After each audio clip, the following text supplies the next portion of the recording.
बिस्मिल्लाहिर्रहमानिर्रहीम। मैं हूँ Akhlaq Ahmed Khan, CID news up के प्रोग्राम के साथ एक बार फिर हाज़िर खिदमत हूँ। जैसा कि आप सबके इल्म में है कि हज़ारा यूनिवर्सिटी को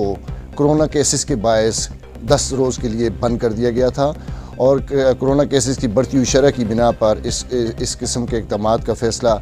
डिप्टी कमिश्नर मानसरा ने उठाया था, जिसकी वजह से हज़ारा यूनिवर्सिटी को 10 रोज़ के लिए बंद कर दिया गया था। उसके बाद हालांकि उनके इम्तहानात भी थे, इम्तहानात की बिना पर ये फ़ैसला दुश्वार गुजार था, लेकिन उसके बावजूद डिप्टी कमिश्नर मानसरा ने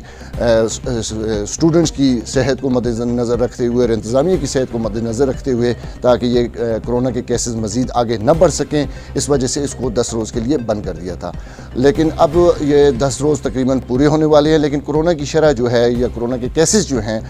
वो फैकल्टी के से इंतज़ामिया के जो हैं उनके अंदर ज़्यादा पाए जा रहे हैं, और उसकी वजह से वहाँ पे अगर अब इस सूरत हाल के पेश नज़र अगर हज़ारा यूनिवर्सिटी को खोला गया या इम्तहानात लिए गए तो इसका ख़दशा भी है कि ये केसेस मज़ीद बढ़ सकते हैं, और जिससे तलबा के साथ साथ इंतज़ामिया के जो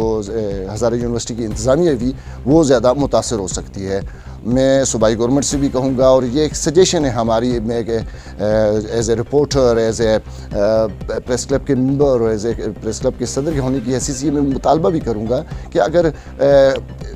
इस बीमारी के पेश नज़र, इस कोरोना के बढ़ते हुए केसेस के पेश नज़र अगर एक हफ़्ता या 10 रोज़ के लिए मज़ीद इस यूनिवर्सिटी को बंद कर दिया जाए तो मेरे ख़्याल में ये बेहतर होगा।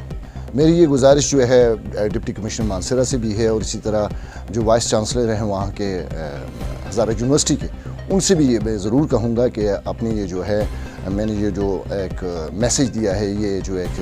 पैगाम इसे समझ लें आप, इस पैगाम तक आप ज़रूर इस पे गौर करेंगे और यूनिवर्सिटी को मुमकिन कोरोना के ख़दशे के पेश नज़र मज़ीद एक हफ़्ता या 10 दिन के लिए मज़ीद बंद करेंगे। इसी छोटे से पैगाम के साथ इस प्रोग्राम से अब इजाज़त चाहूँगा। अल्लाह हाफ़िज़।